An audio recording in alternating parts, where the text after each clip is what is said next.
សូមពុកម៉ែបងប្អូនអរគ្នាបានបើកទៅព្រះគម្ពីរកិច្ចការជំពូកទី5ខ33ដល់ខ42បើបានឃើញហើយសូមបានផ្ទៀងជាមួយខ្ញុំព្រះគម្ពីរកិច្ចការជំពូកទី5ខទី33លុះការពួកជំនុំបានឮ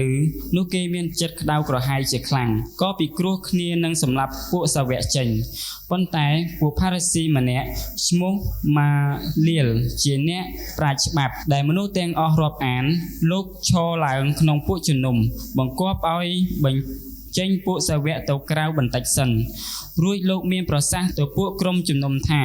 ពួកសាសអ៊ីស្រាអែលអើយចូលប្រយ័ត្នខ្លួនពីដំណើរមនុស្សទាំងនេះដែលអ្នករាល់គ្នាគិតធ្វើអ្វីដល់គេត្បិតពីដើមមានឈ្មោះធ្វើដាស់លើកខ្លួនឡើងថាជាអ្វីក៏មានមនុស្សចំនួនជា400នាក់បានចូលពួកវាតែវាត្រូវគេសម្លាប់ទៅហើយពួកអ្នកទាំងប៉ុន្មានដែលចុះចូលចំពោះវាក៏ត្រូវខ្ចាត់ខ្ចាយសូន្យអស់ទៅដែរក្រោយនោះមកនៅវេលាធ្វើបញ្ជីកត់ត្រារាស្ត្រនោះមានឈ្មោះយ៉ូដាសជាអ្នកស្រុកកាលីលេទៀតបានលើកខ្លួនឡើងបញ្ចុះបញ្ចូលមនុស្សជាច្រើនឲ្យទៅតាមខ្លួនវាក៏វិនាសបាត់ទៅដែរហើយពួកអ្នកដែលចុះចូលតាមក៏ត្រូវខ្ចាត់ខ្ចាយទាំងអស់គ្នាទៅដូច្នេះខ្ញុំទូលមានអ្នករាល់គ្នាថាចូលដកខ្លួនពីមនុស្សទាំងនេះចេញកុំធ្វើអ្វីដល់គេឡើយត្បិតបើសិនជាគំនិតគេឬការគេធ្វើនេះកើតឡើងពីមនុស្សនោះនឹងត្រូវវិនាសទៅជាមិនខានតែបើកើតមកពីព្រះវិញនោះអ្នករាល់គ្នាពុំអាចនឹងធ្វើឲ្យវិនាសបានទេក្រែងអ្នករាល់គ្នាជាប់ទោសជាពួកអ្នកតយុទ្ធនឹងព្រះដែរពួកជំនុំក៏យល់ព្រមតាមគំនិតលោករួចកាលបានហៅពួកសាវកមកវិញនោះក៏វាយនឹងរំពាត់ព្រមទាំងហាមឃាត់មិនឲ្យនិយាយពីព្រះនាមព្រះយេស៊ូវទៀតរួចលែងឲ្យទៅពួកសាវកក៏ចេញពីពួកជំនុំទៅដោយអសប្បាយពីព្រោះព្រះបានរាប់ជាអ្នកគួរនឹងទ្រាំសេចក្តីដំណៀលដោយព្រោះព្រះនាមទ្រង់ហើយអ្នកទាំងនោះចេះតែបង្រៀនព្រមទាំងប្រាប់ពីដំណឹងល្អពីព្រះយេស៊ូវគ្រីស្ទនៅក្នុងព្រះវិហារហើយនៅអស់ទាំងផ្ទះរាល់តែថ្ងៃជានិច្ចអាមែនអាមែនសូមបានអធិដ្ឋានសូមប្រពោមកពីព្រះអង្គព្រះបិតាហើយកូនសរសើរដំកើងនិងថ្វាយសិរីល្អដល់ផងព្រះគុណអរគុណព្រះអង្គសារជាថ្មីឱកាសដែលយើងទាំងគ្នាជួបជុំគ្នាថ្ងៃនេះព្រះបិតាអើយសូមថ្ងៃនេះដែលយើងចូលមករួមគ្នានេះសូមប្រវត្តិមានព្រះអង្គដែលគង់នៅកណ្ដាលយើងខ្ញុំបានដឹកនាំសម្រាប់យើងខ្ញុំហើយយើងបានអរសប្បាយជាមួយពេលវេលាដែលយើងទាំងគ្នាចូលនៅចំពោះព្រះអង្គនៅថ្ងៃនេះហើយសូមព្រះបន្ទូលដែលយើងទាំងគ្នានឹងរៀនជាមួយគ្នាខ្ញុំជឿថាជាព្រះបន្ទូលដែលព្រះអង្គសប្បុរសតីនឹងបើកមាត់ទូបង្គំសម្ដែងទៅតាមអ្វីដែលជាបហាតីព្រះអង្គសម្រាប់បងប្អូនយើងខ្ញុំទាំងគ្នាដែលជាពុជនុំជាមួយគ្នាថ្ងៃនេះផងដែរសូមបង្រៀនយើងខ្ញុំទៅតាមបហាតីព្រះអង្គហើយយើងត្រៀមចិត្តក្នុងការអនុវត្តតាមព្រះបន្ទូលព្រះអង្គផងដែរគុណសូមថ្វាយព្រះបន្ទូលនេះនៅក្នុងព្រះនាមព្រះម្ចាស់ព្រះយេស៊ូវគ្រីស្ទអាមែនអាមែនបាទអរគុណព្រះអង្គសូមព្រះគុណនិងសេចក្តីសុខសាន្តរបស់ព្រះបាននៅជាមួយនឹងបងប្អូនទាំងគ្នាបាទអរគុណព្រះអង្គហើយថ្ងៃនេះយើងបន្តជាមួយគ្នាមកគិតអំពីសប្តាហ៍នេះគឺជាសប្តាហ៍ទី1នៃខែមេសាបាទដែលយើងទាំងគ្នាបានចាប់ផ្ដើមដោយអ្នកគ្រូជំទ្រីគាត់លើកឡើងជាទូទៅជាបរិបទខ្មែរយើងដល់ខែ4យើងដឹងហើយថាខែចូលឆ្នាំបាទចូលឆ្នាំខ្មែរនេះគឺជាខែដែលយើងតែងតែនឹកចាំប៉ុន្តែលើសពីថ្ងៃចូលឆ្នាំយើងទាំងអស់គ្នាដឹងថាខែ4គឺជាថ្ងៃឬក៏ពេលវេលាដែលយើងទាំងអស់គ្នានឹងចង់សាទរជាមួយគ្នាអំពីការរស់ពីសក្ដិឡើងវិញរបស់ផងព្រះយេស៊ូវគ្រីស្ទផងដែរដូច្នេះនៅថ្ងៃនេះបងប្អូនទាំងអស់គ្នាមុនដែលយើងនឹងចាប់ផ្ដើមរៀននៅមេរៀននៅថ្ងៃនេះខ្ញុំចង់អរគុណព្រះអង្គសម្រាប់កាលពីម្សិលមិញបាទកាលពីម្សិលមិញមែនតើនៅកាលពីម្សិលមួយថ្ងៃយើងទៅប្រជុំជាមួយអ្នកដឹកនាំនៅពូជជំនុំឈូកនៅទីនោះក្រោយពីប្រជុំហើយស្អែកព្រឹកឡើងថ្ងៃសៅរ៍យើងក៏មានពេលវេលាបាទក្នុងការដែលរៀនជាមួយនឹងបងប្អូនពូជជំនុំ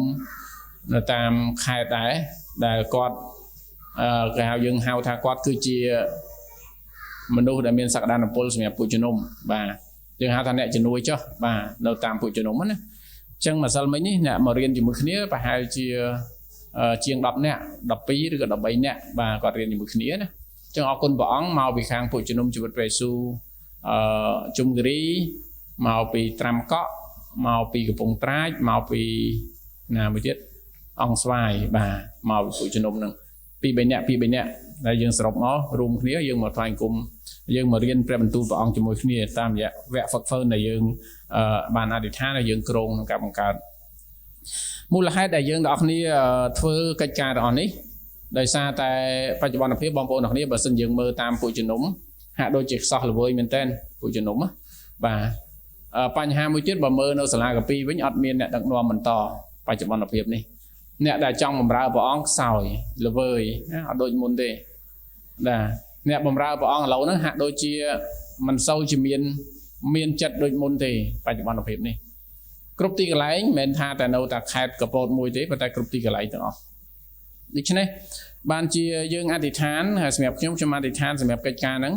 ហើយដល់ក្រងជាមួយគ្នាអស់រយៈពេល7-2 ខែដល់ម្សិលមិញជាពេលវេលាដែលយើងអាចជួបគ្នាបាទរៀនជាមួយគ្នាអញ្ចឹងខ្ញុំសង្ឃឹមហើយលោកគ្រូអ្នកគ្រូទាំងអស់គ្នានឹកចាំអំពីពួកគាត់ដែលយើងនឹងជួបគ្នារៀងរាល់ថ្ងៃសៅរ៍ប៉ុន្តែ3សប្តាហ៍យើងរៀនតាមអនឡាញហើយនឹងមួយសប្តាហ៍យើងរៀនផ្ទាល់អញ្ចឹងមួយខែយើងជួបគ្នា4 ដងជាមួយពួកគាត់ហើយសង្ឃឹមថាពួកគាត់នឹងរីកចម្រើនឡើងខាងឯព្រះបន្ទូលព្រះអង្គស្គាល់ព្រះបន្ទូលហើយក៏ដូចជាមានចិត្តចង់បម្រើព្រះអង្គផងដែរក្នុងចំណោមពួកគាត់ប្រហែលអ្នកនេះមាន2អ្នកដែលគាត់ចង់រៀនសាលាកាពីក្រងណាប៉ុន្តែអត់ទាន់ប្រកាសនៅឡើយគាត់តែចិត្តចង់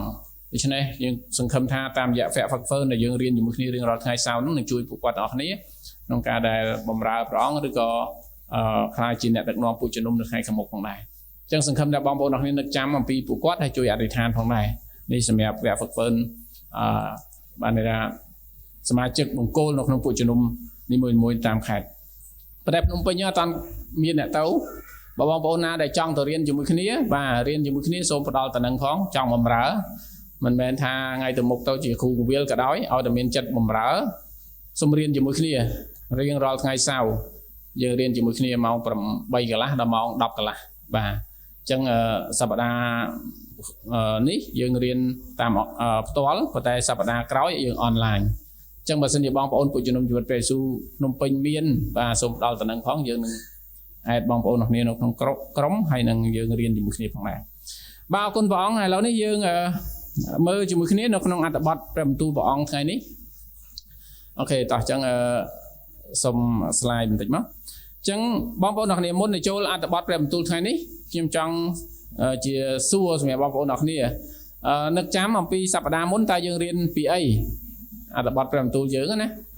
ព្រោះដោយសារតែសាច់រឿងជាប់គ្នាហើយតែមួយបើសិនជាយើងអត់ចាំកាលពីសប្តាហ៍មុនទេថ្ងៃនេះក៏តាមភាកប្រមាដែរណាបាទចង់ចាំបងប្អូនចំណងជើងអីគេយើងរៀនពីអីបាទកុំភ្លេចណាបងប្អូនអ្នកគ្នាព្រោះវាជាភាកបាទអញ្ចឹងកាលពីសប្តាហ៍មុនយើងរៀនអំពីដំណឹងល្អដែលមិនអាចបញ្ឈប់បានបាទដំណឹងល្អដែលមិនអាចបញ្ឈប់បានប៉ុន្តែដំណឹងល្អដែលមិនអាចបញ្ឈប់បានហ្នឹងមានដែលយើងរៀនជាមួយគ្នាមាន2ចំណុចដែលយើងរៀនជាមួយគ្នាប៉ុន្តែខ្ញុំក៏បានលើកឡើងប្រាប់ដល់បងប្អូនអ្នកគ្នាថាការពិតត្រូវ3ចំណុចប៉ុន្តែដោយសារតែរឿងវែងពេកខ្ញុំក៏កាត់ទៅអញ្ចឹងថ្ងៃនេះប្រធានបទយើងក៏តាក់ទងជាមួយដំណឹងល្អដែលមិនអាចបញ្ឈប់បានផងដែរជាផ្នែកមួយទៀតនៅក្នុងសប្តាហ៍នេះអញ្ចឹងសប្តាហ៍នេះគឺជ័យជំនះនៃដំណឹងល្អអញ្ចឹងផ្នែកនៃដំណឹងល្អដែលមិនអាចបញ្ឈប់បានហ្នឹងផ្នែកទី3ដែលយើងមើលជាមួយគ្នាគឺដំណឹងល្អ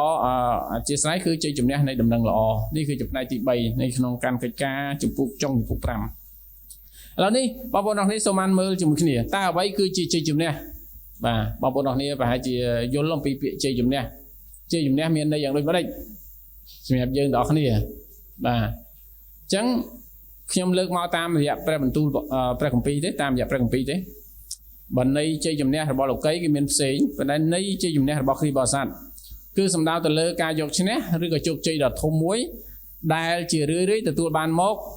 ដោយកិច្ចអន្តរាគមន៍របស់ព្រះឬក៏ការបំពេញតាមសេចក្តីសន្យារបស់ព្រះនេះគឺជាជ័យជំនះនៅក្នុងរូបភាពព្រះគម្ពីរដែលបង្រៀនយើងឬក៏ជ័យជំនះរបស់គ្រីស្ទបរិស័ទកន្លែងសង្កត់ធ្ងន់សំខាន់គឺដោយកិច្ចអន្តរាគមន៍របស់ព្រះឬក៏ការបំពេញតាមសេចក្តីសន្យានេះគឺជាជ័យជំនះដែលយើងទាំងអស់គ្នាបានអញ្ចឹងអ្វីដែលយើងទាំងអស់គ្នាបានយើងដឹងថាគឺជាកិច្ចការដែលព្រះទ្រង់បានប្រទានឲ្យយើងឲ្យបានជ័យជំនះហើយព្រះអង្គជាជំនួយសម្រាប់គ្រប់ទាំងអ្វីដែលយើងទាំងអស់គ្នាធ្វើនឹងឯងទីហោចាស់ស្ដែងមួយនៅក្នុង រឿងរបស់លោកម៉ូសេដែលនាំជនជាតិអ៊ីស្រាអែលឆ្លងកាត់ទន្លេទន្លេក្រហមយើងអាចឃើញឆ្លងកាត់ហ្នឹងនៅក្នុងចំពុកទី15នៃកាន់នៃខមណាំងយើងឃើញថាជនជាតិអ៊ីស្រាអែលគេអបអរសាទរជាមួយជ័យជំនះរបស់ពួកគេនឹងឯងជ័យជំនះលើអីជ័យជំនះដែលព្រះបាននាំពួកគេដោយជោគជ័យឆ្លងកាត់អីគេចេញពីអេស៊ីបមកហើយឆ្លងកាត់សមុទ្រក្រហមនេះគឺជាជ័យជំនះដែលគេទាំងអស់គ្នាសាទរជាមួយគ្នាអញ្ចឹងតាមរយៈសាច់រឿងហ្នឹងយើងឃើញថាបើសិនជាគ្មានកិច្ចអន្តរាគមន៍របស់ផងព្រះទេអ៊ីស្រាអែលអត់ទទួលបានជ័យជំនះទេបាទអញ្ចឹងហើយបានជាជីវិតគ្រីស្ទបរិស័ទយើងដឹងថាជ័យជំនះគ្រប់ផ្នែកទាំងអស់នៃជីវិតរបស់យើងគឺទទួលបានមកដោយព្រះជាអ្នកដល់ជំនួយជាអ្នកជួយសម្រាប់ជីវិតរបស់យើងទាំងអស់គ្នាដើម្បីឲ្យយើងបានជ័យជំនះនៅក្នុងជ័យជំនះរបស់គ្រីស្ទានបច្ចុប្បន្នដែលយើងទាំងអស់គ្នាត្រូវដឹងគឺជ័យជំនះដ៏ធំបំផុតនោះគឺការទទួលជឿលើផងព្រះយេស៊ូវគ្រីស្ទនៅពេលដែលយើងទទួលជឿលើផងព្រះយេស៊ូវគ្រីស្ទនោះឯងគឺជាជ័យជំនះដ៏ធំសម្រាប់ជីវិតរបស់យើងដែលជាគ្រីស្ទបរិស័ទហេតុអីដោយសារតែនៅពេលដែលយើងទទួលជឿលើផងព្រះអង្គយើងទាំងអស់គ្នាបានរួចផុតចេញពីការជំនុំជម្រះដ៏អស្ចារ្យជានិច្ចរបស់ផងព្រះហើយយើងទាំងអស់គ្នាបានបំពាក់លោហិតរបស់ផងព្រះដែលនាំយើងទៅឯនគរឋានសួគ៌បានហើយដូច្នេះជ័យជំនះរបស់គ្រីស្ទបរិស័ទគឺជាជ័យជំនះដែលយកឈ្នះលើអស់ទាំងសេចក្តីស្លាប់ឬក៏ថានៅពេលដែលយើងទាំងអស់គ្នាទទួលជឿលើផងព្រះអង្គនៅក្នុងករិនថូសខ្សែទី1ចំពោះ15ខទី57ខ្ញុំបានជូនតែអរព្រះគុណដល់ព្រះអង្គពីព្រោះទ្រង់ប្រទានឲ្យយើងមានជ័យជំនះដោយសារព្រះយេស៊ូវគ្រីស្ទជាព្រះម្ចាស់នៃយើងអញ្ចឹងព្រះយេស៊ូវគ្រីស្ទផ្ដល់ជ័យជំនះដល់យើងទាំងអស់គ្នាអញ្ចឹងនរណាដែលមានលោហិតរបស់ផងព្រះយេស៊ូវគ្រីស្ទនរណាដែលមានព្រះវិញ្ញាណបរិសុទ្ធគង់នៅក្នុងជីវិតយើងទាំងអស់គ្នាឬក៏បើវងកញ្ចក់ឲ្យខ្លីនរណាដែលទទួលជឿលើផងព្រះយេស៊ូវគ្រីស្ទអ្នកនោះមានជ័យជំនះហើយតែបងប្អូនទាំងអស់គ្នារស់នៅក្នុងជ័យជំនះរបស់ផងព្រះអង្គអត់រាល់ថ្ងៃណាបាទយើងទាំងអស់គ្នាមានជ័យជំនះហើយព្រោះនៅខ12ប្រាប់ថានរណាដែលមានបាទព្រះយេស៊ូវគ្រីស្ទនៅក្នុងជីវិតយកព្រះអង្គជាព្រះម្ចាស់នោះយើងទាំងអស់គ្នាមានជ័យជំនះហើយណាអញ្ចឹងមិនថាតែឧបសគ្គប៉ុណ្ណាទេដែលកើតឡើងព្រះអង្គឲ្យជ័យជំនះមកយើងហើយតែយើងដឹងអត់ទេថាយើងរស់នៅក្នុងជ័យជំនះរាល់ថ្ងៃនេះគ្រប់ទាំងបញ្ហាដែលយើងជួបប្រទះតែយើងរស់នៅក្នុងជ័យជំនះដូចជាមួយព្រះបន្ទូលដែលព្រះអង្គសន្យានឹងប្រទានឲ្យយើងដែរឬអត់បាទនេះគឺជាអ្វីមួយទៀតដែលយើងអស់គ្នាមើលហើយនឹងសិក្សាជាមួយគ្នាបន្តទៀតគ្រោងសំខាន់នៅក្នុងមេរៀននៅថ្ងៃនេះមានពីរទី1គឺការឆ្លើយតបរបស់ក្រុមប្រឹក្សាដែលជាការឆ្លើយតបរបស់ពួកគេគឺពួកគេបៀតបៀនបាទអញ្ចឹងជាការឆ្លើយតបគឺគេបៀតបៀនទៅដល់ពួកសាវកនិងពួកសិស្សរបស់ផងព្រះយេស៊ូវរីឯចំណុចទី2គឺការឆ្លើយតបរបស់ពួកសាវកវិញគឺពួកគេឆ្លើយតបយ៉ាងដូចម្ដេចនៅពេលដែលពួកគេទទួលការបៀតបៀនគឺគេអរសប្បាយដូច្នេះយើងទាំងអស់គ្នានឹងមើលអំពីជ័យជំនះដែលពួកគេទទួលបាននេះឯងតាមរយៈព្រះបន្ទូលថ្ងៃនេះឬក៏ហៅថាដំណឹងល្អដែលមិនអាចបញ្ឈប់បាននៅផ្នែកទី3របស់យើងនៅថ្ងៃនេះជាមួយគ្នាផ្នែកទី1យើងនឹងមើលជាមួយគ្នាអំពីការឆ្លើយតបរបស់ក្រុមប្រឹក្សានៅពេលដែលបងប្អូនអ្នកគ្នាមើលអំពីការឆ្លើយតបរបស់ក្រុមប្រឹក្សានៅត្រង់ចំណុចមួយនេះបងប្អូនអ្នកគ្នាត្រូវដឹងថាមូលហេតុអីដើមចមអីគេដែលធ្វើឲ្យមានការឆ្លើយតបរបស់ក្រុមប្រឹក្សាទៅកាន់ពួកសាវកនៅក្នុងអត្ថបទព្រះបន្ទូលនៅក្នុងខទី33នេះលុះត្រាតែយើងដឹងអំពីសាច់រឿងពីមុនសិនតើមានរឿងរ៉ាវអីកើតឡើងទើបធ្វើឲ្យពួកគេទាំងអស់គ្នាមានការឆ្លើយតបទៅកាន់ពួកសាវកតាមរយៈការបៀតបៀននេះចឹងបើសិនជាបងប្អូនអ្នកគ្នាមើលតាំងពីខ17មកបងប្អូនអ្នកគ្នាឃើញអំពីរបៀបដែលពួកគេទាំងអស់គ្នាខឹងក្រេវក្រោធជាមួយនឹងពួកសាវកដោយសារតែអីពួកសាវកនោះឯងបន្តប្រកាសប្រាប់ដំណឹងល្អពីផងព្រះយេស៊ូវគ្រីស្ទអត់ឈប់ឈរទោះបីជាក្រោមសម្ពាធឬការគំរាមកំហែងឲ្យឈប់ផ្សាយឈប់ប្រាប់យ៉ាងណាក៏ដោយប៉ុន្តែពួកគេទាំងអស់គ្នានៅតែបន្តប្រាប់ហើយនឹងពួកគេទាំងអស់គ្នានៅតែបន្តមានចិត្តក្លាហានក្នុងការដែលនិយាយអំពីព្រះនាមព្រះអង្គនៅគ្រប់ទីកន្លែងទាំងអស់អញ្ចឹងប្រាប់ហើយប្រាប់ទៀតម្ដងហើយម្ដងទៀតថាកុំឲ្យប្រាប់គេប៉ុន្តែគេនៅតែប្រាប់ដូច្នេះទេទើបពួកគេទាំងអស់គ្នាឬក៏ពួកក្រុមប្រឹក្សានេះឯងបានចាប់ផ្ដើមបៀតបៀនខ្លាំងឡើងទៅលើពួកសាវកឬអ្នកជឿព្រះអង្គនៅពេលសម័យហ្នឹងដូច្នេះបងប្អូនទាំងគ្នាការបៀតបៀនគឺជាផ្នែកមួយរបស់គ្រីស្ទបរិស័ទដែលយើងជាការរំលឹកដល់បងប្អូនទាំងគ្នាកាលពីសប្តាហ៍មុនខ្ញុំបានអធិប្បាយឲ្យម្ដងដែរហើយនៅក្នុង2ធីម៉ូថេខ្សែទីចំពុក3ខ12បានចែងថាឯអស់អ្នកណាដែលចង់រស់ដោយគោរពប្រតិបត្តិដល់ព្រះយេស៊ូវគ្រីស្ទគ្រីស្ទយេស៊ូវ នោះនឹងត្រូវមានសេចក្តីបៀតបៀនដែរដូច្នេះការបៀតបៀនគឺជាផ្នែកមួយរបស់គ្រីស្ទបរិស័ទដោយសារតែយើងដឹងថាព្រះយេស៊ូវគ្រីស្ទព្រះអង្គគឺជាព្រះដែលអត់ខ្ចោះផងព្រះអង្គនៅតែមានការបៀតបៀនចុះតម្រាំយើងទាំងអស់គ្នាដែលជាកូនព្រះអង្គហើយយើងជាមនុស្សដែលរស់នៅអត់មានម៉ងណាយើងរស់នៅមានម៉ងផងណាមានអំពើបាបផងប៉ុន្តែយើងមិនគួរទទួលនៅការបៀតបៀនលើសជាង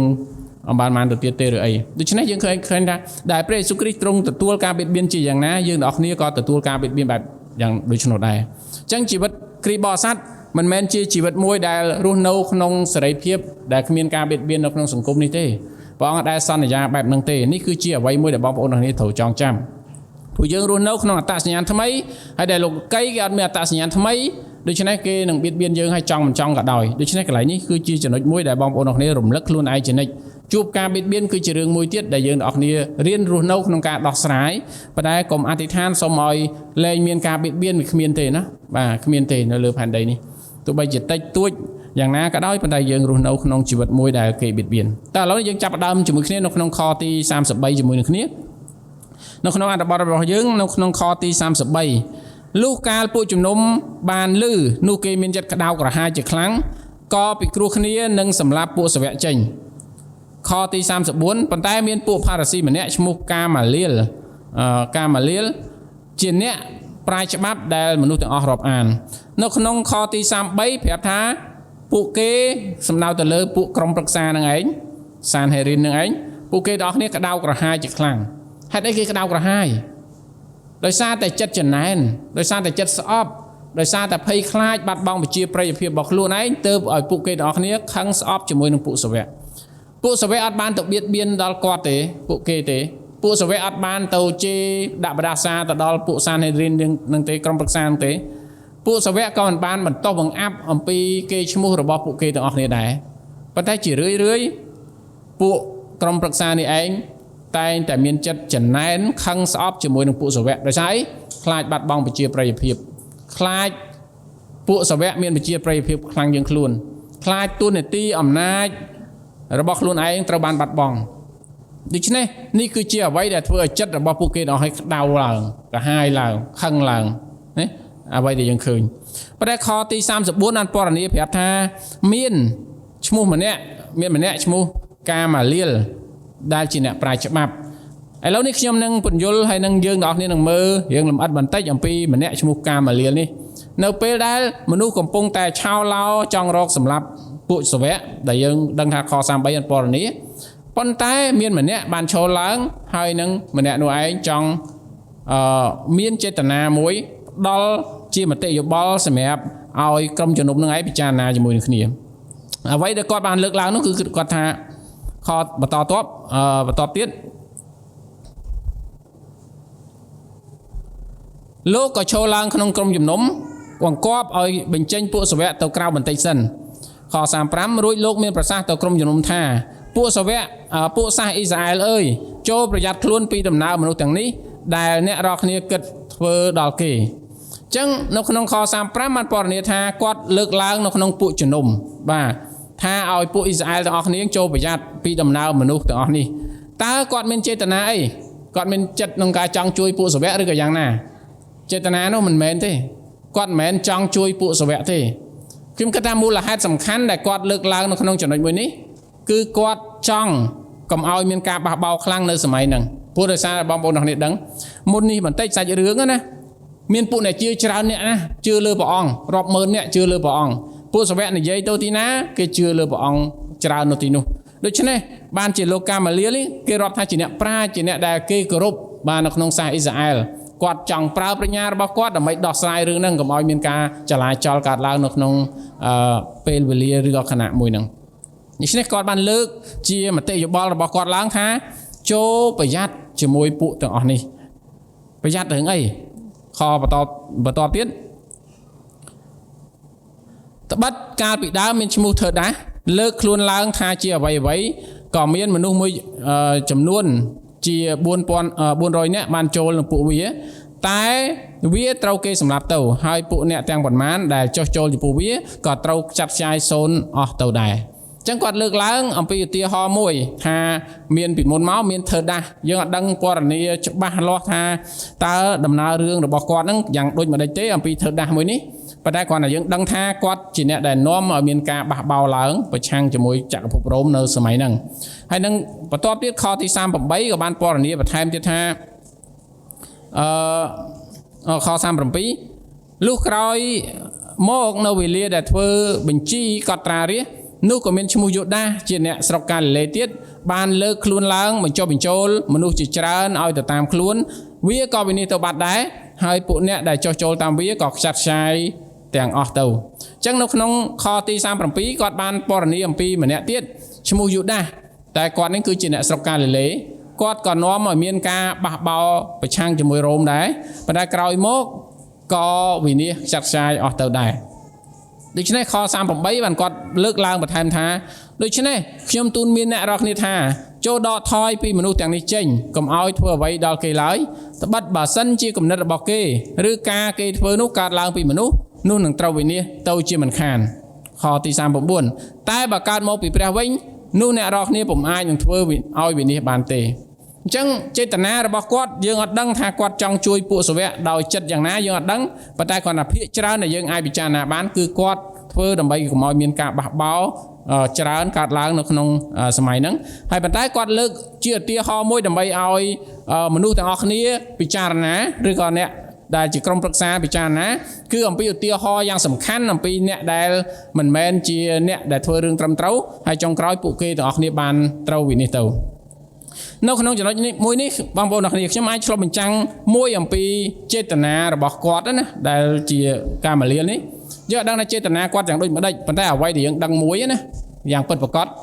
គឺព្រះគ្រប់គ្រងលើស្ថានភាពទាំងអស់យើងដឹងថាចេតនាគាត់ចង់រំដោះពួកសាវកនេះដោយសារហេតុផលអីទេប៉ុន្តែអ្វីដែលយើងដឹងគឺព្រះគ្រប់គ្រងលើចិត្តមនុស្សហើយនៅស្ថានភាពទាំងអស់ដែលមនុស្សកំពុងតែធ្វើហើយនឹងកំពុងតែនិយាយ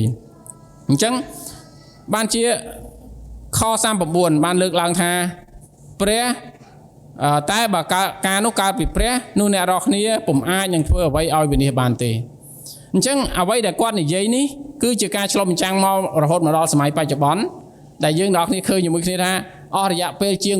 2000ឆ្នាំហើយដែលដំណឹងល្អបន្តការកើតឡើងមកដល់ទីនេះហើយនៅអ្វីដែលគេព្យាយាមបញ្ឈប់គ្រប់ទាំងអីគេអ្នកផ្សាយដំណឹងល្អគ្រប់បែបយ៉ាងហ្នឹងប៉ុន្តែរហូតមកដល់ពេលនេះដំណឹងល្អនៅតែបន្តរហូតជានិច្ចដែលហាក់ដូចជាអ្វីដែលពាក្យសម្ដីរបស់លោកកាម៉ាលៀលនេះនិយាយនេះគឺត្រូវជាមួយនឹងអ្វីដែលជាដំណឹងល្អរបស់ផងព្រះយេស៊ូវគ្រីស្ទណាអ្វីដែលមកពីព្រះនឹងមិនដែលបាត់ទេអ្វីដែលមិនមែនមកពីព្រះវានឹងបាត់ទៅវានឹងរលត់ទៅបានតែមួយឆាវទេវានឹងបាត់ទៅប៉ុន្តែអ្វីដែលមកពីព្រះនឹងថិតថេរនៅអស់កលជានិច្ចហើយមិនត្រឹមតែសម័យយើងនេះទេដំណឹងល្អប៉ុន្តែនឹងបន្តរហូតដល់អស់កលជានិច្ចផងដែរនេះគឺជាដំណឹងល្អនៃផងព្រះយេស៊ូវគ្រីស្ទដែលមិនអាចបញ្ឈប់បានតើមាននរណាអាចបញ្ឈប់ដំណឹងល្អនៃព្រះយេស៊ូវគ្រីស្ទបានអរិយគិតថានៅពេលដាក់ខ្សែរឹតកកាន់តែតឹងធ្វើឲ្យដំណឹងល្អហ្នឹងកាន់តែត្រូវបានបិទខ្ទប់ប៉ុន្តែការទាំងអស់ហ្នឹងមិនអាចសម្រេចតាមគោលបំណងរបស់វាទេបៀតបៀនកាន់តែខ្លាំងដំណឹងល្អកាន់តែរីកណាហ្នឹងហើយចាប់អ្នកជឿព្រះអង្គកាន់តែច្រើនដំណឹងល្អកាន់តែផ្សព្វផ្សាយបន្ថែមទៀតនេះគឺជាសេចក្តីពិតមួយដែលយើងឃើញអំពីដំណឹងល្អនៃព្រះយេស៊ូវគ្រីស្ទតាំងពីមុនរហូតដល់ឥឡូវនៅតែបន្តរហូតទៅដល់អស់កលជានិច្ចផងនៅក្នុងសាច់រឿងយើងមួយទៀតអូខេខ្ញុំមិញចុចយឺតតិចណាបាទនៅក្នុងលោកសាច់រឿងរបស់លោកកាល់ម៉ាលៀនេះបងប្អូនអ្នកគ្នាយើងអាចឃើញទាំងអស់គ្នាអំពីហេតុការណ៍ដែលព្រះទ្រង់ប្រើគាត់នេះដើម្បីរំដោះពួកសាវកណាពួកសាវកចេញពីការបៀតបៀនដ៏ធ្ងន់ធ្ងរឬក៏ការចង់កាប់ការចង់សម្លាប់ការចង់សម្លាប់ពួកសាវកផងដែរដែលយើងឃើញថាព្រះគ្រប់គ្រងលើស្ថានភាពហើយព្រះអង្គក៏ជាអ្នកដែលធ្វើឲ្យស្ថានភាពត្រូវបានប្រសើរឡើងផងដែរបើយើងមើលនៅក្នុងហាបាគុកហាបាគុកជំពូកទី1ខ6បានពណ៌នាថាមើលអញបានតាំងសាសខាល់ដេឡើងជាសាសដែលមួម៉ៅហើយរហ័សរហល់គេនឹងលើកគ្នាឡើងកាត់ផែនដីទាំងមូលដើម្បីនឹងចាប់យកទីលំនៅដែលមិនមែនជារបស់ផងខ្លួនបងប្អូនអ្នកគ្នានៅពេលដែលអ៊ីស្រាអែលគាត់ធ្វើបាប ព្រះអង្គបានចាត់បញ្ជូនសាសមួយដើម្បីឲ្យមកដាក់ទោសទៅដល់អ៊ីស្រាអែលណាអញ្ចឹងសាសនោះគឺជាសាសខាល់ដេដែលយើងហៅមួយទៀតថាបាប៊ីឡូនគេឡើងមកទាស់ជាមួយបាប៊ីឡូននៅពេលផែនការព្រះត្រូវបានសម្រេចហើយបាប៊ីឡូនគេអួតខ្លួនឡើងព្រះលើកសាសមួយទៀតគេហៅថាសាសពឺស៊ីឡើងមកដើម្បីឈ្នះបាប៊ីឡូននៅពេលដែលពឺស៊ីមានអំណាចខ្លាំងគេអួតខ្លួនឡើងទៀតព្រះលើកក្រិចឡើងមកដើម្បីបន្ទត្រៀមឬបន្ទាបដល់ពឺស៊ីនៅពេលដែលក្រិចគេមានអំនួតគេឡើងលើកទៀតព្រះលើករ៉ូមមកដើម្បីបន្ទាប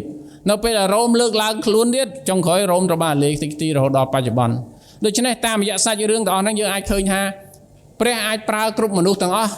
ដើម្បីនឹងកែប្រែស្ថានភាពឬក៏ដើម្បីសម្រេចតាមផែនការរបស់ផងព្រះ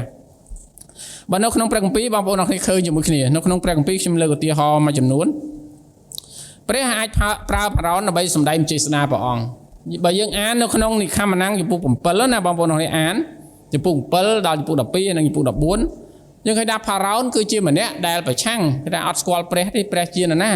អ៊ីស្រាអែលសុំថាឥឡូវឲ្យរាជរបស់ព្រះអង្គទៅដើម្បីថ្វាយបង្គំព្រះជានរណាគេអត់ដឹងទេ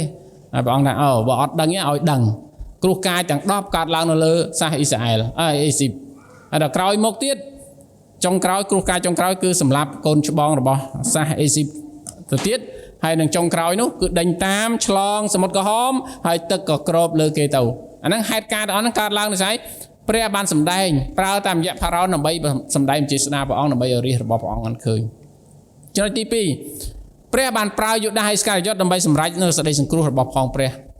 យូដាហើយស្ការីយ៉ុតគឺជាម្នាក់ដែលបានកើតមកប៉ុន្តែមិនមែនកើតមកដើម្បីទទួលបានសេចក្តីសង្គ្រោះទេកើតមកដើម្បីសម្រេចតាមផែនការរបស់ផងព្រះបាទយូដាហើយស្ការីយ៉ុតនេះអ្វីដែលយើងឃើញព្រះប្រើគ្រប់មនុស្សទាំងអស់មនុស្សអាក្រក់ក៏ព្រះអង្គអាចប្រើដែរដើម្បីសម្រេចតាមផែនការរបស់ព្រះអង្គមនុស្សល្អក៏ព្រះអង្គប្រើហើយព្រះអង្គប្រើតាមរយៈសត្វផងដែរបងប្អូនទាំងគ្នាអាចមើលនៅក្នុងព្រះគម្ពីរជនកណ្ឌនីចំពោះ22ដល់24យើងអាចឃើញអំពីរឿងបាឡាក់ហើយបាឡាមបាឡាក់ហើយនិងបាឡាមគឺជាហោរាព្រះប៉ុន្តែគាត់ជាសាសដតីប៉ុន្តែនៅពេលគាត់ស្ដាប់បង្គាប់គាត់ចង់ចេញទៅព្រះបានប្រើលាបាទប្រើលានិយាយទៅកាន់បាឡាមណាឲ្យបាឡាមបានរួចផុតពីការប្រហាររបស់ទេវតាអញ្ចឹងយើងឃើញព្រះអាចប្រើទាំងសត្វលាទៀតបាទដើម្បីសម្រេចតាមមហាទេព្រះដើម្បីសម្ដែងចេស្តាព្រះអង្គបាទដើម្បីការពារនៅក្នុងចំណុចមួយទៀតនោះព្រះក៏ប្រើតាមរយៈធម្មជាតិដើម្បីសម្ដែងចេស្តាព្រះអង្គដែរអ្នកខ្លះគាត់ថាចុះបើសិនជាមនុស្សជាច្រើនមួយចំនួនទៀតគេអត់ស្គាល់អំពីដំណឹងល្អព្រះអង្គតែយ៉ាងដូចម្ដេចព្រះអង្គថាពួកគេអត់ស្គាល់ពួកគេអាចមើលទៅកាន់ធម្មជាតិទៅគេស្គាល់ហើយពីចេស្តាព្រះអង្គនឹងឆ្ងល់ហើយថានរណាជាអ្នកបង្កើតការទាំងអស់ហ្នឹងបើសិនជាពួកគេឆ្ងល់ពួកគេនឹងអាចស្វែងរកចម្លើយជីវិតឃើញហើយបាទហ្នឹងជាផ្នែកមួយទៀតបងប្អូនក្នុងគ្នាអាននៅក្នុងរ៉ូមជំពូក1ខ20ព្រះអង្គប្រាប់ថាអញ្ចឹងធម្មជាតិសម្ដែងពីវិជេស្តាព្រះអង្គដូចគ្នាផ្ទៃដីផ្ទៃមេឃហើយនិងផែនដីសម្ដែងពីវិជេស្តានៃព្រះអង្គដូច្នេះតាមរយៈចំណុចទាំងអស់នេះបងប្អូនទាំងគ្នាអាចនឹងឃើញទាំងអស់គ្នាថាព្រះប្រើគ្រប់ទាំងស្ថានភាពគ្រប់ទាំងកលៈទេសៈទាំងអស់ដើម្បីសម្រេចតាមផែនការព្រះអង្គហើយនឹងដើម្បីការពារដល់យើងទាំងអស់គ្នាផងដែរនេះគឺជាចំណុចមួយដែលយើងទាំងអស់គ្នាត្រូវអាចឆ្លុះបញ្ចាំងហើយនឹងពិចារណាផងដែរព្រោះពេលខ្លះយើងទាំងអស់គ្នាថាយើងជួបការអាក្រក់យើងទាំងអស់គ្នាតែនិយាយថាអូមិនមែនជាផែនការព្រះអង្គទេព្រះអង្គមិនល្អព្រះអង្គមិនរៀបចំផ្លូវហ្នឹងទេពេលខ្លះយើងអធិដ្ឋានសម្រាប់មនុស្សគួរអនាគតជាទីស្រឡាញ់របស់យើងពេលខ្លះព្រះអង្គអត់រៀបចំម្នាក់ហ្នឹងទេប៉ុន្តែយូរទៅយើងខឹងព្រះជាមួយម្នាក់ហ្នឹងទៀតថាព្រះអង្គអត់រៀបចំឲ្យខ្ញុំម្នាក់ហ្នឹងទៅឲ្យម្នាក់នោះវិញណាពេលខ្លះយើងអាចមានអារម្មណ៍បែបហ្នឹងដែរប៉ុន្តែគ្រប់បែបយ៉ាងព្រះអង្គអាចប្រើមនុស្សទាំងអស់ដើម្បីដុសខាត់សេចក្តីជំនឿរបស់យើងហើយនឹងដើម្បីសម្រេចតាមផែនការរបស់ព្រះអង្គជាក់ស្ដែងនៅក្នុងរ៉ូមជំពូកទី8ខទី28បានចែងថាតែយើងដឹងថាគ្រប់ការទាំងអស់ផ្សំគ្នាសម្រាប់សេចក្តីល្អដល់អ្នកដែលស្រឡាញ់ព្រះគឺដល់អ្នកដែលទ្រង់ហៅតាមព្រះតម្រិះរបស់ទ្រង់អញ្ចឹងគ្រប់ការទាំងអស់ការល្អការអាក្រក់គ្រប់ប្រភេទមនុស្សក៏ដោយដែលព្រះអង្គហៅមកគឺដើម្បីផ្សំគ្នាសម្រាប់សេចក្តីល្អដល់អ្នកដែលស្រឡាញ់ព្រះអង្គណាដែលជាអ្នកស្រឡាញ់ព្រះអង្គយើងទាំងអស់គ្នានឹងឯងជាអ្នកដែលស្រឡាញ់ព្រះអង្គតែនេះគឺជាចំណុចមួយទៀតដែលយើងទាំងអស់គ្នាអាចឃើញខ្ញុំនឹកចាំអំពីពេលវេលាមួយដែលខ្ញុំមានគេហៅ TLP បាទបានចុះទៅបេសកកម្ម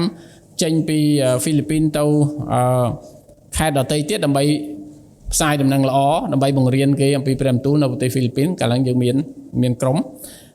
នៅពេលនោះឯងខ្ញុំខ្វល់ខ្វាយអំពីរឿងដង្វាយហើយខ្ញុំបានមកពីណា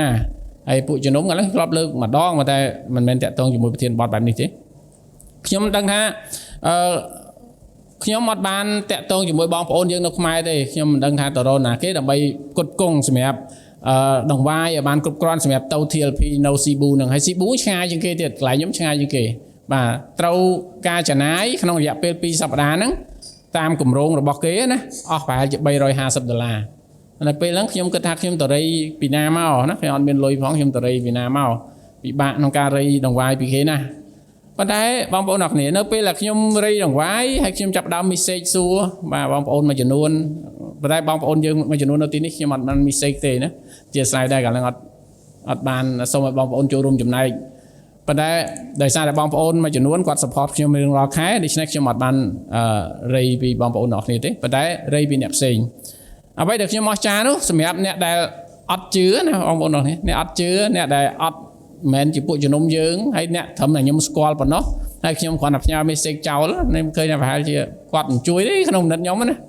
ប្រហែលគាត់មិនជួយទេគាត់មិន support ខ្ញុំទេណាគំនិតខ្ញុំគិតអញ្ចឹងអ្នកដែលខ្ញុំរំពឹងទៅជាអត់អ្នកដែលខ្ញុំអត់ទៅគេជាអ្នកជួយខ្ញុំទៅវិញ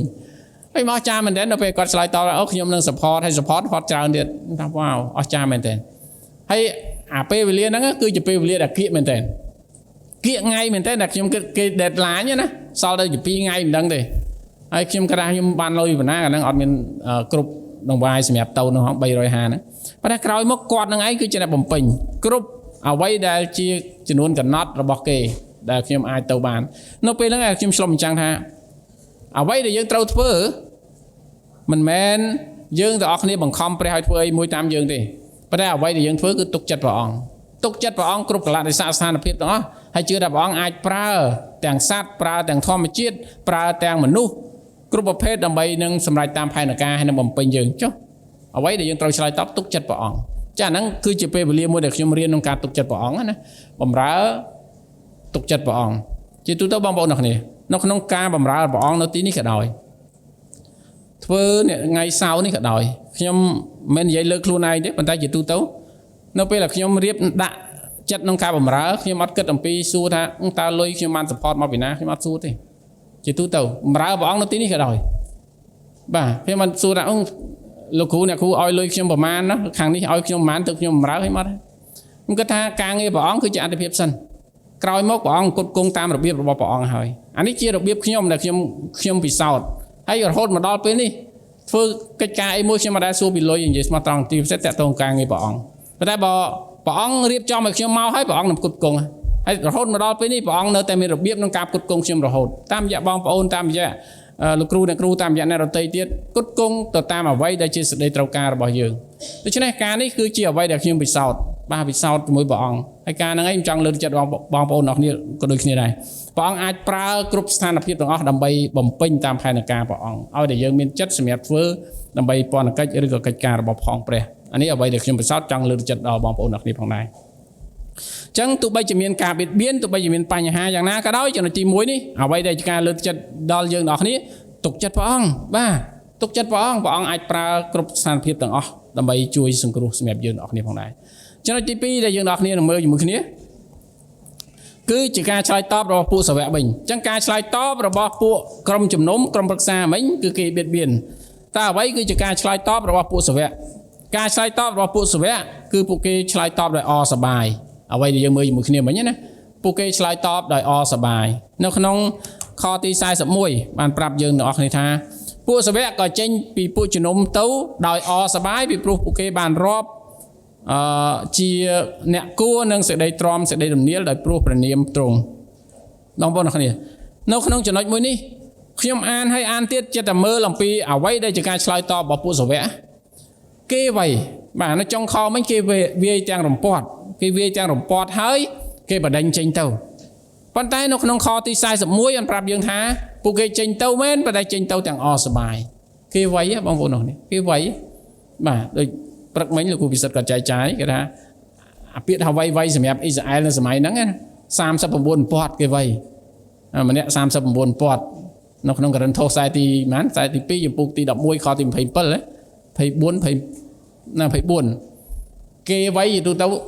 ប្រហែល39ពាត់ពួកសាវកគេវៃឲ្យដើរទៅញឹមសើចណាសบายចិត្តដែលគេវៃសบายចិត្តដែលគេវៃ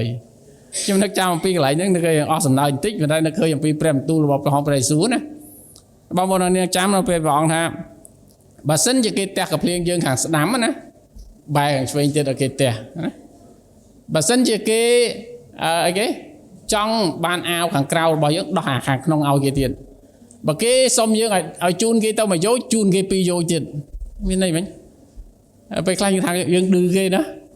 ប៉ុន្តែមិនមែនឌឺទេព្រះអង្គនិយាយយើងមិនឌឺទេប៉ុន្តែព្រះអង្គចង់ឲ្យយើងធ្វើការល្អស្នងជាមួយការអាក្រក់គេចង់ធ្វើអាក្រក់ជាមួយយើងធ្វើល្អដាក់គេទៅប៉ុន្តែលើសពីនោះអំណរឬការអសប្បាយដែលពួកសាវកទទួលបានចេញពីការបៀតបៀននេះគឺក្នុងដើមព្រះអាដាខនេះប្រាប់ថាម៉េចដោយព្រះបានរាប់ជាការគួរនឹងសេចក្តីទ្រាំនឹងសេចក្តីទំនាលហើយអញ្ចឹងដែលព្រះយេស៊ូវគ្រីស្ទទ្រាំយ៉ាងដូចម្ដេចឥឡូវដែលគេជួបប្រទះដែរថាអូនេះឯអត្តសញ្ញាណខ្ញុំជាកូនព្រះអង្គខ្ញុំជួបដូចគ្នាដែរអត់អីពិបាកទេដែលព្រះអង្គជួបខ្លាំងជាងខ្ញុំផងឥឡូវខ្ញុំជួបតែប៉ុណ្ណេះខ្ញុំអាចរួចខ្លួនអញ្ចឹងមិនពិសេសទេឬអីនេះគឺជាអ្វីដែលពួកគេទាំងអស់គ្នាដឹងអំពីគោលលំណងនៃជីវិតរបស់ពួកគេច្បាស់លាស់នៅពេលដែលពួកគេដឹងអំពីគោលលំណងគឺមិនមែនដើម្បីឲ្យរូបកាយរបស់គេសុខស្រួលទេគឺដើម្បីឲ្យនគរព្រះអង្គឬក៏ដំណឹងល្អរបស់ព្រះអង្គបានលឺទៅដល់គេទាំងអស់គ្នាអញ្ចឹងនេះគឺជាការពិសោធន៍មួយទៀតសម្រាប់បងប្អូនទាំងអស់គ្នាយើងទាំងអស់គ្នាប្រកាសណាស់យើងជួបទុក្ខលំបាកយើងពិបាកក្នុងការអស់សប្បាយគេវ័យណាយើងពិបាកក្នុងការសើចយើងមានបញ្ហាជំងឺយើងពិបាកក្នុងការញញឹមយើងមានបញ្ហាសុខភាពយើងពិបាកក្នុងការញញឹមយើងមានការបែកបាក់យើងពិបាកក្នុងការញញឹមណាជាទូទៅនៅក្នុងជីវិតរបស់យើងតែងតែអញ្ចឹងប៉ុន្តែបើសិនជាយើងដឹងថាគោលបំណងអីមួយនៅក្នុងជីវិតរបស់យើងដែលព្រះទ្រង់បានហៅយើងមកដើម្បីឲ្យធ្វើកិច្ចការទាំងអស់ហ្នឹងហើយយើងដឹងគោលបំណងធំជាងអារឿងបន្តបន្សំនៅក្នុងជីវិតរបស់យើងទាំងអស់គ្នានឹងអាចញញឹមបានរីករាយបានដើម្បីដំណឹងល្អរបស់ផងព្រះបាទរឿងត្រឹមត្រូវដែលយើងត្រូវធ្វើហើយយើងទទួលបានការបៀតបៀនគឺជារឿងដែលអសប្បាយទេមិនមែនជារឿងមួយដែលសោកសៅឬក៏ពិបាកចិត្តទេដូចខ្ញុំលើកឡើងកាលពីសប្តាហ៍មុននេះគ្នាដែរនៅពេលដែលខ្ញុំគេអញ្ជើញទៅធ្វើវាគ្មិនហ្នឹងខ្ញុំគិតថាបើសិនជាពេលហ្នឹងណាខ្ញុំអត់បាននិយាយពីដំណឹងល្អផងព្រះយេស៊ូវខ្ញុំមិនដឹងថាទៅទៅអីណាវាបាត់គោលបំណងខ្លឹមសំខាន់ណាអញ្ចឹងអាចំណុចមួយហ្នឹងខ្ញុំឆ្លុំចាំងថាហេតុអីបានគេអសប្បាយដោយសារបានអីបានព្រះនាមព្រះអង្គត្រូវបានលឺបាទគេបានស្គាល់ព្រះនាមព្រះអង្គតាមរយៈជីវិតរបស់ពួកគេទាំងអស់គ្នាអញ្ចឹងដោយសារព្រះនាមព្រះអង្គគេរងទុក្ខដោយសារព្រះនាមព្រះអង្គគេក៏អាចពិសោធន៍ជាមួយនឹងអ្វីដែលព្រះយេស៊ូវបានរងទុក្ខដូចគ្នាដែរនៅក្នុងហ្វីលីបបងប្អូនអរហើយហ្វីលីបចំពុក4ខ4មិនដឹងបងប្អូនចាំទេណាបាទគេថាចូលអសប្បាយក្នុងព្រះម្ចាស់ជានិច្ចខ្ញុំប្រាប់ម្ដងទៀតថាចូលអសប្បាយឡើងនៅក្នុងហ្វីលីបគឺជាកាន់ដែលលោកប៉ូលគាត់ជាប់គុកជាកាន់ដែលលោកប៉ូលគាត់វេទនាយើងដឹងហើយនៅគុកអត់ស្រួលទេជាកាន់មួយដែលលោកប៉ូលគាត់ចង់ជួបពួកជំនុំតែជួបមិនបានប៉ុន្តែលោកប៉ូលលើកទឹកចិត្តថាចូលអសប្បាយជានិច្ចខ្ញុំប្រាប់ម្ដងទៀតថាចូលអសប្បាយលោកប៉ូលបានប្រាប់ថានៅពេលយើងរស់នៅផ្ទះណាផ្ទះធំទំនំល្អណាមានគ្រួសារជួបជុំគ្នាទើបយើងអសប្បាយយើងរស់នៅដោយមានអ្វីគ្រប់យ៉ាងមានម្ហូបហូបចុកគ្រប់យ៉ាងទើបយើងអសប្បាយមែនទេគាត់ថាចូលអសប្បាយជានិច្ចខ្ញុំប្រាប់ម្ដងទៀតថាចូលអសប្បាយឡើងអញ្ចឹងអសប្បាយគឺជារឿងសំខាន់ដែលលោកប៉ូលលើកទឹកចិត្តយើងទាំងអស់គ្នាហើយអសប្បាយវាអសប្បាយពិតប្រាកដដែលនៅក្នុងព្រះអង្គឬក៏ហៅថាអំណរហ្នឹងឯងមិនកើតឡើងតាមរយៈស្ថានភាពដែលយើងជួបប្រទះហើយយើងអត់អនោះទេប៉ុន្តែអសប្បាយនៅក្នុងព្រះអង្គម្ចាស់គ្រប់កលៈទេសៈទាំងអស់យើងដឹងថាព្រះគ្រីស្ទគង់នៅជាមួយយើងហើយព្រះគ្រីស្ទជាអ្នកផ្ដល់អំណរដ៏ពិតដល់យើងទាំងអស់គ្នាសូម្បីតែពាក្យថាសូមឲ្យពរគ្នាទៅវិញមកនឹងឯងគឺជាអំណរដែរពាក្យឬសំខាន់នៃពាក្យព្រះពរគឺអំណរនេះខ្ញុំធ្លាប់ចែកចាយម្ដងដែរហើយឬគល់នៃព្រះពរយើងថាសូមព្រះប្រទានពរបាទណាចូលសូមព្រះឲ្យអំណរមកកាន់នេះមានតែអញ្ចឹងពាក្យឬរបស់វាគឺអំណរអញ្ចឹងបើសិនយើងបានផែនដីទាំងមូលក៏ដោយប៉ុន្តែយើងអត់អំណរជីវិតអាហ្នឹងយើងបាត់ពាក្យថាព្រះពរហើយអញ្ចឹងព្រះពរមានន័យថាអំណរបាទមិនមែនព្រះពរមានន័យថាទ្រព្យសម្បត្តិទេខ្ញុំសូមព្រះអង្គឲ្យប្រទានពរដល់ខ្ញុំពេលខ្លះយើងសុំតែព្រះអង្គឲ្យប្រទានទ្រព្យសម្បត្តិមកខ្ញុំអ្វីដែលជាការចង់បានរបស់យើងប៉ុន្តែយើងបាត់ពាក្យមួយគឺអំណរព្រះអង្គចង់ឲ្យអំណរមកកាន់យើងបាន A តែយើងមានអំណរអត់យើងបាន B តែយើងមានអំណរអត់បើយើងបាន A យើងបាត់អំណរបាច់អានឹងមានហៅប្រពោទេព្រះពរគឺបង្កប់ជាមួយពាក្យខាងក្នុងវាគឺអំណរ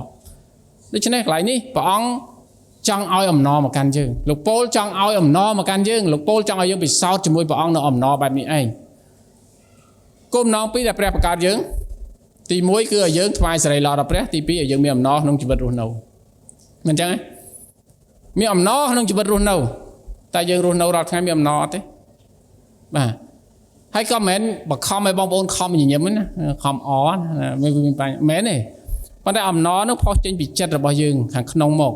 ហើយយើងធ្វើយ៉ាងម៉េចដើម្បីឲ្យមានអំណរបានទៅក្បែរព្រះព្រោះព្រះជាប្រភពនៃអំណរមិនចឹងទេហើយបើយើងអត់មានអំណរបានតែយើងកំពុងតែឃ្លាតឆ្ងាយពីព្រះហើយព្រោះព្រះជាប្រភពនៃអំណរហើយបើយើងអត់អំណរបានតែយើងអត់ស្គាល់ប្រភពនៃអំណររបស់យើងទេអញ្ចឹងទៅក្បែរព្រះគៀកព្រះនឹងផ្ដល់អំណរឲ្យយើងបាទអត់មានរអីណា KTV ដើម្បីអំណរទេបងប្អូននេះអត់មានទេបាទហើយអត់មានអីណាធ្វើអីមួយណាដើម្បីអំណរក្រៅពីព្រះអង្គអំណរសិតតែបដោះអាសន្នទាំងអស់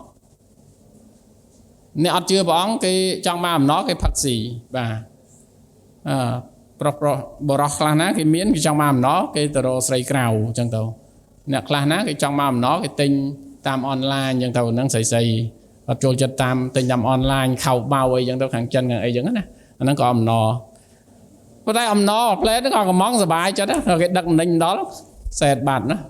អត់ត្រូវចិត្តគេពេលខ្លះអញ្ចឹងមិនអញ្ចឹងអំណរទាំងអស់ហ្នឹងអំណរអត់ពិតប្រកបទេបដោះអាសន្នប៉ុន្តែបើយើងទៅក្បែរព្រះយើងមានអំណរពិតហើយព្រះអង្គឲ្យអំណរនឹងពិតប្រកបដល់យើងចលៃហ្នឹងបងប្អូនទាំងគ្នាខ្ញុំតែចង់ឆ្លុំបញ្ចាំងឲ្យបងប្អូនទាំងគ្នាឃើញអំពីនេះរូបភាពមួយនេះបងប្អូនទាំងគ្នាបងប្អូនឃើញអាគារមួយនេះចាំអត់ទេអាគារនៅថៃណាអាគារនៅថៃនេះគឺត្រូវបានរលំនៅពេលគេមានគ្រោះអញ្ជួយដីណា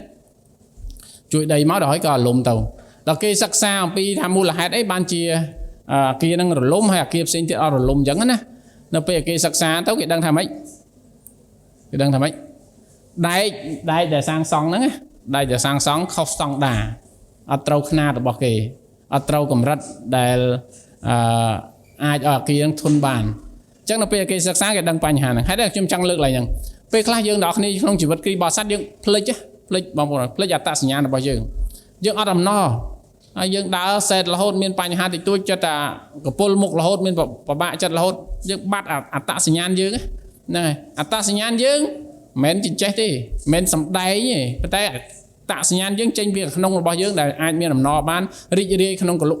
ប់កលៈទេសៈទាំងអស់នៅក្នុងជីវិតរបស់យើងចំណុចមួយទៀតបងប្អូននេះនៅក្នុងខ្សែខ42អូខេខទី42ហើយអ្នកទាំងនោះចេះតែច្រៀងព្រមទាំងប្រាប់ដំណឹងល្អពីព្រះយេស៊ូវគ្រីស្ទនៅក្នុងព្រះវិហារហើយនឹងនៅផ្ទះរាល់តែថ្ងៃជានិច្ចនេះគឺជាអ្វីដែលពួកគេធ្វើបន្តទៀតគឺពួកគេអត់បញ្ឈប់ទេប៉ុន្តែពួកគេទាំងអស់គ្នានៅតែបន្តបង្រៀនហើយប្រាប់គេអំពីដំណឹងល្អនៃព្រះយេស៊ូវគ្រីស្ទបន្តរហូតរាល់ថ្ងៃជានិច្ចនេះឯងគឺជាជ័យជំនះដំណឹងល្អមិនត្រូវបានបញ្ឈប់ប៉ុន្តែត្រូវបានពង្រីកបន្ថែមតាមរយៈទុក្ខលំបាកដែលពួកគេជួបប្រទះនេះឯងគឺជាជ័យជំនះនៃដំណឹងល្អដំណឹងល្អដែលមានជ័យជំនះមិនមែនដំណឹងល្អដែលស្ថិតក្នុងកលៈស័កស្រួលហើយដំណឹងល្អដែលស្ថិតនៅលើគេផ្លូវមួយដែលគ្រប់គ្នាចង់បានទេប៉ុន្តែជាដំណឹងល្អដែលមានការបៀតបៀនមានការរងទុក្ខគ្រប់យ៉ាងប៉ុន្តែដំណឹងល្អនោះឯងនឹងមិនដែលត្រូវបានបញ្ឈប់ឡើយនៅតែត្រូវរីកទៅមុខបន្តជានិច្ចផងដែរលោក Henry Blackaby គាត់បាននិយាយថាគ្រីស្ទៀនមិនដែលធ្វើការទៅរកជ័យជំនះទេគេតែងតែធ្វើការចេញពីជ័យជំនះវិញអញ្ចឹងគាត់លើកឡើងនេះក្នុងចំណុចមួយដែលយើងទាំងអស់គ្នាគួរឆ្លុះបញ្ចាំងដែរនៅពេលដែលយើងមានព្រះយេស៊ូវគ្រីស្ទយើងមានជ័យជំនះអញ្ចឹងយើងចាប់ផ្ដើមពីជ័យជំនះហ្នឹងហើយយើងធ្វើការបាទចេញពីជ័យជំនះទៅមិនមែនយើងធ្វើការដើម្បីបានជ័យជំនះទេមែនទេដូចពួកសាវកគាត់មិនមែនខំប្រឹងធ្វើកិច្ចការដើម្បីបម្រើព្រះអង្គហ្នឹងដើម្បីអីគេជ័យជំនះដែលគេឲ្យមកកាន់គាត់ទេគាត់អត់ខំប្រឹងដើម្បីហ្នឹងដោយសារតែគាត់បានជ័យជំនះហើយទើបគាត់ធ្វើកិច្ចការទាំងអស់ហ្នឹងដូចនៅកាន់កាពីវគ្គសិក្សាកាន់កាពីរ៉ូមណាគេថាពាក្យជាទូទៅគេចូលចិត្តនិយាយថាធ្វើល្អបានល្អទូទៅគេថាធ្វើល្អបានល្អប៉ុន្តែសម្រាប់គ្រីស្ទបរិស័ទមិនមែនធ្វើល្អបានល្អទេយើងទាំងអស់គ្នាមិនមែនខំប្រឹងធ្វើល្អបានល្អទេយើងទាំងអស់គ្នាជាមនុស្សមានបាបយើងមិនអាចធ្វើអីល្អទេប៉ុន្តែជីវិតរបស់គ្រីស្ទបរិស័ទគឺបានល្អធ្វើល្អវិញបាទបានល្អធ្វើល្អបែបផ្ទុយជាមួយនឹងទ្រឹស្ដីរបស់លោកីថាឲ្យខំប្រឹងសិនបាទខំប្រឹងសិន ណាទៅអាចធ្វើបានប៉ុន្តែសម្រាប់គ្រីបោសាទអត់ទេព្រះអង្គឲ្យយើងល្អហើយយើងធ្វើបានបាទអញ្ចឹងហើយបានជាផលផ្លែនៃព្រះវិញ្ញាណដែលតែងតែមានណានៅពេលណាដែលយើងបង្កើតផលផ្លែខាងព្រះវិញ្ញាណនៅពេលដែលយើងទាំងអស់គ្នាមានព្រះអង្គនៅពេលយើងទាំងអស់គ្នាកើតជាថ្មីយើងនឹងអាចបង្កើតផលផ្លែនៃព្រះវិញ្ញាណបានព្រោះអាហ្នឹងជាស្វ័យប្រវត្តិវាចេញផលផ្លែបែបហ្នឹងឯងមួយទៀតនៅក្នុងសាមយូអែលខ្សែទី1ចំពុក17ខ47បានប្រាប់ថាព្រះយេហូវ៉ាទ្រង់មិនជួយសង្គ្រោះដោយសារដាវឬលំពេងទេត្បិតចម្បាំងនេះស្រេចតែនៅព្រះយេហូវ៉ាវិញទេតាអញ្ចឹងជ័យជំនះគឺជារបស់ផងព្រះអង្គជាអ្នកឲ្យជ័យជំនះនោះមិនមែនជាយើងទេប៉ុន្តែជាព្រះជាអ្នកឲ្យជ័យជំនះមកកាន់យើងទាំងអស់គ្នាកាលពីសប្តាហ៍មុនខ្ញុំបានលើកអំពីបុគ្គលម្នាក់នេះនៅស៊េរីដែលត្រូវបានគេសម្លាប់ដោយសារជំនឿគាត់អត់បដិសេធអំពីជំនឿរបស់គាត់ហើយនៅកុងហ្គោមានមនុស្ស70នាក់ត្រូវបានគេសម្លាប់គ្រីបោសាទ70នាក់ត្រូវបានគេសម្លាប់ដោយសារតែប្រកាសអំពីជំនឿរបស់គាត់ហើយនឹងនៅមួយទៀតដែលខ្ញុំឃើញនៅក្នុងប្រព័ន្ធសង្គមប៉ុន្តែគេដាក់ caption មកខាងលើមកគេថាម្នាក់ដែលត្រូវគាត់ទទួលជឿលើផងព្រះយេស៊ូវគ្រីស្ទនឹងឯងត្រូវបានគេចោលដុំថ្មសម្លាប់បាទហើយមានវីដេអូដែលមើលមកពិតជាស្រាវហើយរន្ធត់មែនតើនៅពេលដែលខ្ញុំមើលវីដេអូហ្នឹងចេះឆ្លុំចាំងពីខ្លួនឯងប្រទេសយើងគឺជាប្រទេសមួយដែលគេហៅថាមានសេរីភាពក្នុងការប្រកាសពីជំនឿរបស់ខ្លួនឯងមានសេរីភាពអត់មានការបៀតបៀនធ្ងន់ធ្ងរទេអត់ដូចគេទេគេគ្រាន់តែបដិសេធសង្គមគេចោលដុំថ្មសម្លាប់បាទគ្រាន់តែទទួលជឿព្រះយេស៊ូវគេចោលដុំថ្មសម្លាប់ប៉ុន្តែប្រទេសយើងអត់ទាន់អញ្ចឹងទេប៉ុន្តែប្រទេសដែលមានសេរីភាពក្នុងការប្រកាសបែរជាគ្រីស្ទបរិស័ទហាក់ដូចជាអត់មានសេរីភាពក្នុងការប្រកាសទៅវិញហេតុអីបានខ្ញុំថាអញ្ចឹងពេលខ្លះយើងរស់នៅក្នុងជីវិតមួយដែលស្រួលពេកណាយើងរស់នៅដែលជីវិតស្រួលពេកយើងអត់ឃើញថាដំណឹងល្អគឺជារឿងសំខាន់សម្រាប់ជីវិតរបស់យើងបាទមិនអញ្ចឹងនៅកន្លែងការងារពេលខ្លះមិនហ៊ាននឹងបង្ហាញអត្តសញ្ញាណដល់គេឲ្យស្គាល់ពីយើងជានរណាផងនៅកន្លែងសិក្សាក៏ដូចគ្នានៅកន្លែងណាក៏ដោយយើងពេលខ្លះលាក់អត្តសញ្ញាណរបស់យើងទៅទៀតបាទខ្ញុំសួរថាខ្ញុំឆ្លុំចាំងខ្លួនឯងទេសម្រាប់ខ្ញុំនៅពេលមើលវីដេអូនេះហើយបើសិនជាខ្ញុំជាបរិសម្នាក់ហ្នឹងចុងក្រោយគេសួរថាបើសិនជានៅទទួលជឿលើព្រះយេស៊ូវហ្នឹងខ្ញុំចោលដុំថ្មសម្លាប់ធ្វើម៉េចបើតាមស្ថានភាពយើងបច្ចុប្បន្នណាយើងនឹងថាអត់ទេខ្ញុំអត់ជឿទេណាអត់ជឿទេប៉ុន្តែហេតុអីបានជាគាត់នេះហ៊ានប្រកាសអះអាង 100% ថាគាត់នឹងស៊ូស្លាប់ដើម្បីដំណឹងល្អដោយសារគាត់ដឹងយ៉ាងច្បាស់ហើយគាត់ស្រឡាញ់ព្រះជាទីមួយនៅក្នុងជីវិតរបស់គាត់ហើយគាត់ដឹងថាព្រះអង្គនឹងឲ្យរង្វាន់ដល់ពិតសម្រាប់ជីវិតរបស់យើងនៅថ្ងៃខាងមុខទៀតដូច្នេះបានជាកន្លែងនេះបានឆ្លុះបញ្ចាំងសម្រាប់យើងអ្នកគ្នាសូមយើងអ្នកគ្នាបំពាក់ខ្លួនឯងដោយដំណឹងល្អ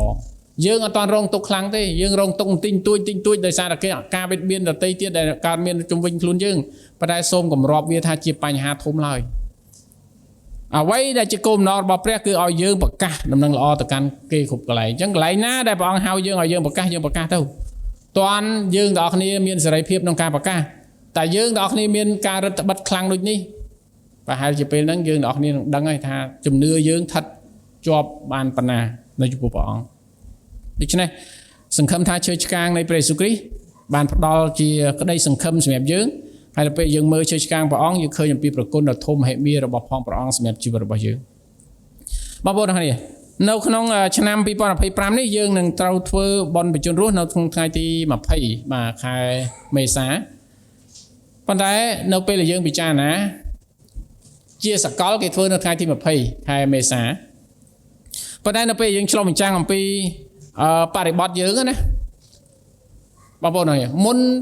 ថ្ងៃបញ្ជូនរស់មួយសប្តាហ៍មុនគឺជាពេលវេលាដែលគ្រីស្ទបរិស័ទគួរតែសម្ដែងការរងទុក្ខចំពោះព្រះអង្គជាទូទៅនឹកចាំអំពីការសគត់របស់ផងព្រះយេស៊ូវគ្រីស្ទអញ្ចឹងគេតែតែតមអត់អាហារគេតែតែពេលចំណាយពេលក្នុងការអញ្ចឹងគិតអំពីព្រះបន្ទូលអានព្រះបន្ទូលអធិដ្ឋានអញ្ចឹងទៅ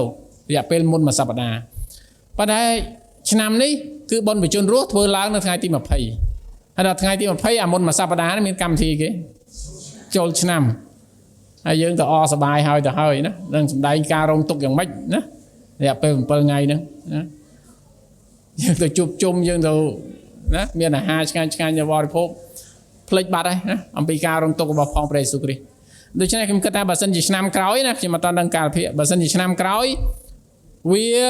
ត្រូវថ្ងៃទីដូចជា20អញ្ចឹងចុះបាទអញ្ចឹងយើងគួរតែធ្វើបុណ្យបញ្ជូនរស់មុនចូលឆ្នាំអាហ្នឹងជារឿងត្រឹមត្រូវដែលយើងគួរធ្វើ ជាពេលវេលាដែលយើងឆ្លុំចាំងជាពេលវេលាដែលយើងចំណាយពេលជាមួយព្រះអង្គឲ្យបានច្រើនជាពេលវេលាដែលយើងអាចតមអត់នៅចំពោះព្រះអង្គអីជាដើមដល់ថ្ងៃបញ្ជនរស់នោះគឺជាពេលវេលានៃការសាទរជាមួយគ្នាហើយប៉ុន្តែនេះយើងអសប្បាយមុនហើយទៅយើងនឹងរងទុកទៀតអា2 3ថ្ងៃមុនហ្នឹងខ្ញុំអត់ដឹងដែរប៉ុន្តែនេះគឺជាអ្វីដែលយើងអ្នកគ្នាឃើញអញ្ចឹងសង្ឃឹមថាឆ្នាំក្រោយយើងនឹងអាចធ្វើកិច្ចការហ្នឹងហើយនឹងមើលអំពីបរិបត្តិទោះបីជាគេធ្វើរួមគ្នាថ្ងៃហ្នឹងក៏ដោយប៉ុន្តែបរិបត្តិស្រុកយើងបើសិនជន់ជាមួយចូលឆ្នាំយើងអាចធ្វើមុនហ្នឹងជារឿងល្អបំផុតនេះគប្បីជាមួយនឹងអ្វីដែលយើងធ្វើសម្រាប់ការសម្ដែងអំពីការរងទុក្ខរបស់ផងព្រះយេស៊ូវគ្រីស្ទសម្រាប់ជីវិតរបស់យើងដែរអាមែនសូមអធិដ្ឋានចាប់មកខ្ញុំបិតាអើយគុណអរគុណព្រះអង្គសម្រាប់ព្រះបន្ទូលថ្ងៃនេះសូមឲ្យទូលបង្គំនៅតែរស់នៅក្នុងជីវិតមួយដែលតោងជាប់ជាមួយដំណឹងល្អរបស់ព្រះអង្គទោះបីជាពេលខ្លះយើងពិតជាខ្សោយល្វើយជាមួយបញ្ហាជួបប្រទះក៏ដោយតែសូមឲ្យយើងទាំងអស់គ្នាបោះបង់ចោលជំនឿឡើយតែយើងនៅតែតោងជាប់ជាមួយព្រះអង្គរហូតដល់បំផុតកាលជានិច្ចផងដែរគុណអរគុណសូមថ្វាយព្រះបន្ទូលនេះនៅក្នុងព្រះនាមព្រះម្ចាស់ព្រះយេស៊ូវគ្រីស្ទអាមែនសូមព្រះទានពរដល់បងប្អូនអរគុណ